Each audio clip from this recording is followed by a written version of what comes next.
Maligayang pagbabalik mga kasolid.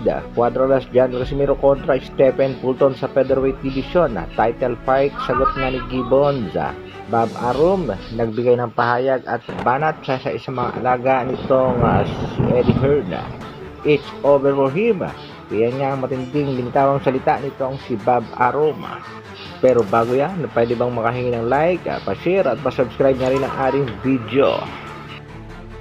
Para sa ating unang balita mga kasolid, Bob Arum may matinding banat naman sa isa sa mga alaga nga nitong si Mr. Eddie Hearn. Lalong pinainit niya itong si Eddie Hearn.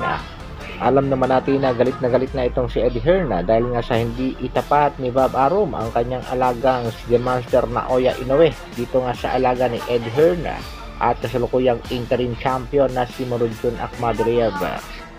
Ngayon naman mga kasolid ay bumuelta itong si Bob Arum at ito namang si Anthony Joshua ang binigyan ng napakatinding mensahe. It's over for him. Yan nga naging pahayag nitong si Bob Arum. Ito nga si Anthony Joshua ay 2 beses nang tinalo nitong si Alexander Usyk at sa huling laban nga nitong si Joshua, knockout naman ang inabot dito kay Daniel Dubois. Sa kasalukuyan mga kasolid, itong knockout artist na si Anthony Joshua ay may kartadang 28 wins, 25 knockouts, mayroong 4 na talo. Ito nga ang kanyang mga huling laban. Matapos makalasap ng 2 sunod na talo kay Alexander Usyk ay nakapagtala naman ito ng 4 na sunod-sunod na panalo. Ang problema, ang huling laban kontra Daniel Dubois, knockout naman ang kanyang inabot. Samantala, MP President na si Mr. Siana, merong napakagandang plano para sa ating kabayang si Carl James Wonderboy Martin.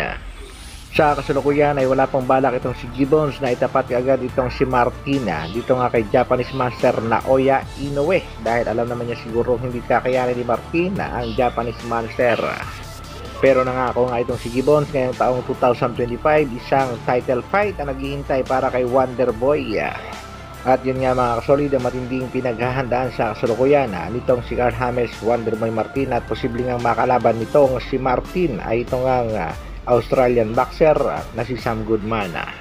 Ayon pa nga sa naging pahayag nitong si MP President na si Sean Gibbons, nakakalamang na maging world champion itong si Wonderboy Martin lalo na kung umakyat na itong si Japanese Master Naoya Inoue sa featherweight division. Ito nga naging pahayag ni Wonderboy, sa 2 buwan na bakasyon ko po sa Pilipinas, muli po akong babalik sa Amerika upang ipagpatuloy ang aking pangarap. Ang 2025 po, maraming nakalatag at target na mapalaban sa World Championship ngayong taon. Thank you Team Wonderboy, thank you Sir Sean Gibbons, thank you PBC and TGV. Sa kabilang balita naman mga kasolid, ngayon ikaarawan na nag-isang angas ng Pinas. Happy birthday, Janel Casimiro. Ito nga naging pahayag ni Cuadro Alas, it's my boy. Thank you Lord for my life, my health, and the strength you give me to face every day with optimism and faith. Payantog Sports. Siyempre pag may birthday yan, merong handaan. At kung matutuloy nga ang pag-akyat ni Angas ng Pinas ng featherweight division, nakakalamang makasagupan na nito ang matagal lang hinahamon na si Stephen Fulton na kasalukuyang isa na ring kampiyon sa featherweight division. Marami nagsasabi nga malaki ang tsansa ng Angas ng Pinas na talunin itong si Stephen Fulton. Sa kasalukuyan nga ay si Fulton ang WBC featherweight champion dahil si Ray Vargas champion in reserve.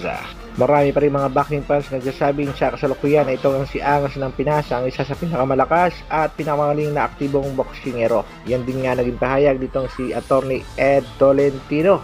At sa mga nagtatanong ng Inoya Casimiro, huwag muna nating asahan dahil ang Japanese Master Turtle panay iwas at panay takbo. Hanggang dito na lang muna mga kasolid. Maraming salamat sa patuloy na pagsuporta at panonood. Pa-like at pa-share naman ang ating video. Mabuhay, Dr. Alvin Vlogs. Brah!